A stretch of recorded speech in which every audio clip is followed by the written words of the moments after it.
بسم الله الرحمن الرحيم الحمد لله رب العالمين الرحمن الرحيم مالك يوم الدين إياك نعبد وإياك نستعين اهدنا الصراط المستقيم صراط الذين أنعمت عليهم غير المغضوب عليهم ولا الضالين.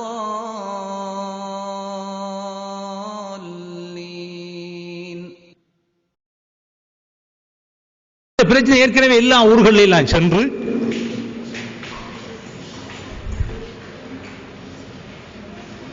பொதுமக்களால் புறக்கணிக்கப்பட்டு விட்டது. இப்பொழுது நான் கொழும்பிலே 12 வருஷத்துக்கு 10 வருஷத்துக்கு முன்னால கொழும்புல தான் இந்த தங்க நகை அணிகிற விஷயம் அறிமுகப்படுத்தப்பட்டது. அது யாருமே கண்டுகொள்ளல. அதை காத்தாங்குடியில நாங்கள் சத்தியத்தை சொல்கிறோம் என்று ஸ்பீக்கரை போட்டு கிட்டத்தட்ட 60,000 70,000 மக்கள் வாரன்ற ஒரு ஊரிலே சொன்னவுடன் தான் ஒரு இதாக வளர்ந்தது. இப்பொழுது எங்களுடைய காலத்திலே முகமது நாசருத்தீன் அல்பானுடைய தாக்கம் பெற்றவர் தான் இந்தியாவை சேர்ந்த மௌலவி பி.ஜே. ஜைனுலாப்தீன் அவர்கள். பி.ஜே. ஜைனுலாப்தீன் அவர்கள் ஆரம்பத்திலே சாதாரண மதரசா, அதாவது தௌஹீத் மதரசாக்கள்ல கத்தம் பாத்தியா மௌலிதுள்ள ஒரு மதரசாவிலே இருந்து மௌலவியாகனத்துக்கு பிறகு பின்பு ஒரு நாஸ்திகனாக இருந்து இறைவனே இல்லை என்ற ஒரு நம்பிக்கையிலே இருந்து பிறகு அவருடைய சகோதரர் முஸ்லிம் லீக்கிலே இருந்த ஒரு சகோதரர் அவருடைய மூலமாக இவருக்கு இஸ்லாமிய சிந்தனை பிறந்து முதலாக அவர் கபர் வணக்கத்துக்கு எதிராக ஒரு பிரசுரத்தை வெளியிட்டார். அதன் மூலமாக பி.ஜே. ஜைனுலாப்தீனுடைய பிரச்சாரம் இந்தியாவிலே ஆரம்பமாகிறது.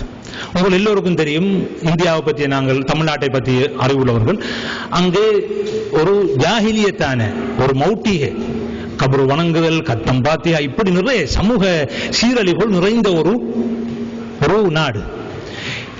இந்த நாட்டுக்கு ஜைனுலாப்தீன் போன்ற பிரச்சாரகரின் தேவை அங்கே இருந்தது. நன்றாக பேசக்கூடிய, விவாதம் செய்யக்கூடிய, விஷயங்களை பொதுமக்களுக்கும் விளங்கக்கூடிய நடையிலே கொடுக்கக்கூடிய ஒருவர் தேவையை அவர் அழைத்தார். ஆனா அவருடைய பிரச்சனை என்ன? அவருக்கு ஹதீஸ் கலை தெரியாது. அவருக்கு ஹதீஸ் கலையை பற்றிய அறிவெல்லாம் முகமது நாசருத்தீன் என்னென்ன விஷயங்களை எல்லாம் முன்வைத்திருக்கிறாரோ அதுகளைத்தான் என்ன செய்வார், கொடுத்தார். அதனால்தான் அவர் என்ன ஷேக் அல்பானி என்னென்ன கருத்துக்களை சொன்னாரோ அவைகளில் சிலதை சொன்னார், சிலதை சொல்லவில்லை. விரலாட்டம் சொன்னார், நெஞ்சில கை வைக்கணும்னு சொன்னார். அது ரெண்டு தான் ஆரம்பத்தில் ஃபேமஸ் அப்படி போகக்குள்ள. ஆனா தங்கத்தின் விஷயத்தில் எடுக்கல, 2 ஜமாத்தில் எடுக்கல. நம்முடைய பள்ளியில எத்துக்காக விரிக்கப்படாண்டது ஷேக் அல்பானி சொன்னதுதான், அதை கூட அவர் எடுக்கல. அப்படி சில விஷயங்களை ஃபில்டர் வச்சு என்ன கொண்டார், தணிக்கை செய்து கொண்டார். இந்த தமிழ்நாட்டு பிரச்சாரம் ஆரம்பத்திலே சிறிதாக இருந்து பெரிதாக வளர்ச்சி அடைந்து சவுதி அரேபியாவில் உள்ள இந்திய சகோதரர் மூலமாக வேலைக்கு வந்தார்கள். தொழில் நிமித்தமாக சவுதி அரேபியா, அதே போன்று வடைகுலாவுக்கு வந்த சகோதரர் மூலமாக பி.ஜே. ஜைனுலாப்தீனுடைய சீடிகளும் அல்லது கசட்டுகளும் நிறைய பரவுகின்றன. அங்கே ஏற்கனவே தொழில் நிமித்தம் போயிருந்த இலங்கை சகோதரர்கள் அந்த தௌஹீத் சிந்தனை மூலமாக பெரும் மாற்றத்தை அடைகிறார்கள். அவர்கள் நாட்டுக்கு வந்தவுடன் தங்களுடைய குடும்பத்திலே சில மாற்றங்கள் ஏற்படுகின்றன. அதே போன்று சவுதி அரேபியாவில் உள்ள மதீனாவில் உள்ள பல்கலைக்கழகத்தில் படித்தவர்கள் இலங்கைக்கு திரும்புகிறார்கள். அதன் மூலமாகவும் தௌஹீத் வளர்ந்து கொண்டிருக்கிறது. அதாவது பி.ஜே. ஜைனுலாப்தீன் அவர்கள் வருவதற்கு முன்னால் மதீனாவிலே படித்தவர்கள் ஏதோ ஒரு அளவு சமூகத்தோடு இணைந்து ஒரு பிரச்சாரத்தை மேற்கொண்டிருக்கின்றார்கள். இந்தியாவிலிருந்து வந்த தௌஹீத் பிரச்சாரம் இலங்கையில் உள்ள தௌஹீத் பிரச்சாரத்தை ஓரங்கட்டி அதற்கே முழு செல்வாக்கும் வந்தது. அலை வந்தவுடன் அலைக்கு முன்னால் இருக்கின்ற சிறிய இதுகள் அகன்று விடுவது போன்று பி.ஜே.யின் பிரச்சாரத்தின் தாக்கம்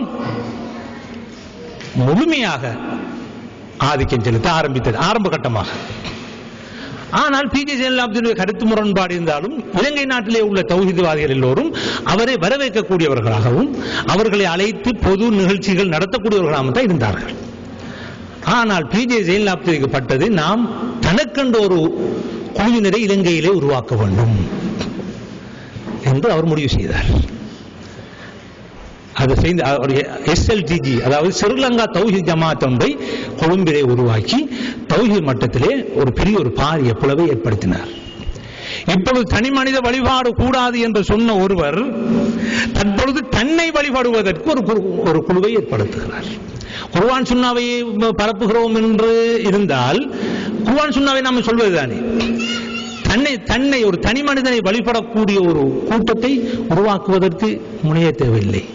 ஆனால் அதன் மூலம் அதுவும் யார் பொதுமக்களை தலைமைத்துவமாக வைத்து உருவாக்கினார்.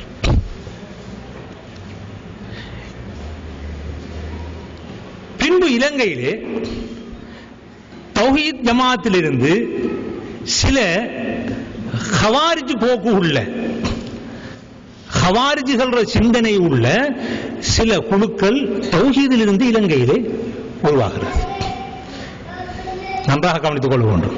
தௌஹீத் என்ற வட்டத்திலே இருந்து ஒரு வழிகட்ட சில குழுவினர் உருவாகிறார். அவர்தான் முதலாவது குழுவினர் தான் ஜமாஅத்துல் முஸ்லிமீன். சிலர்கள் முதலாக கேள்விப்படுவார்கள் ஜமாஅத்துல் முஸ்லிமீன். இது புத்தளத்திலே உள்ள ஏத்தாளை என்ற ஒரு கிராமத்திலே அறிமுகப்படுத்தப்படுகிறது. இந்த ஜமாஅத்துல் முஸ்லிம்களின் சிந்தனை என்னவென்றால், அதனுடைய தலைவராகிய உமர் அலி தன்னை நான் தான் இந்த ஸ்ரீலங்காவுக்கு அமீர், எனக்கு பைஅத் செய்ய வேண்டும். யாரெல்லாம் எனக்கு பைஅத் செய்யவில்லையோ, என்னை ஒரு அமீராக ஏற்றுக்கொள்ளவில்லையோ, தலைவராக ஏற்றுக்கொள்ளவில்லையோ அவர்கள் எல்லாம் காபிர்கள். நல்லா பார்த்துக்கணும், பைஅத் செய்தாக்கள் யாரு? காபிர்கள். அரசாங்கத்திலே உங்களுடைய திருமணங்களை நீங்கள் பதிவு செய்யக்கூடாது. பிள்ளை பிறந்தால் அரசாங்கத்திலே பதிவு செய்யக்கூடாது. உங்களுடைய கையில் இருக்கக்கூடிய அந்த அடையாள அட்டையை பித்து வீசுங்கள். ஏனென்றால் நாங்கள் முஸ்லிமாய நாங்கள் ஒரு காபிருக்கு அடிபணியக்கூடாது.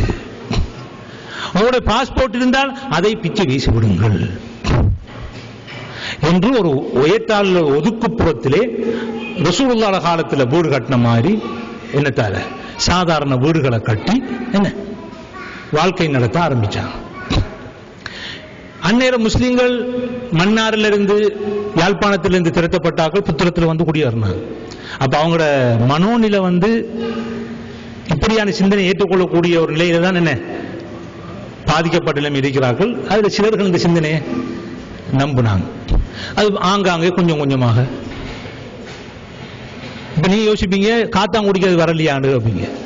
அல்ஹம்துலில்லாஹ் ஒரு 4 வருஷத்துக்கு முதல் வாரத்துக்குரிய முதல் கட்டமாக சில பத்திரிகைகள் விநியோகித்தவுடன் ஜம்மியத்துல் உலமா ஒரு அறிக்கை விட்டதுடன் அந்த இயக்கம் முற்றுமுழுதாக இந்த ஊரில்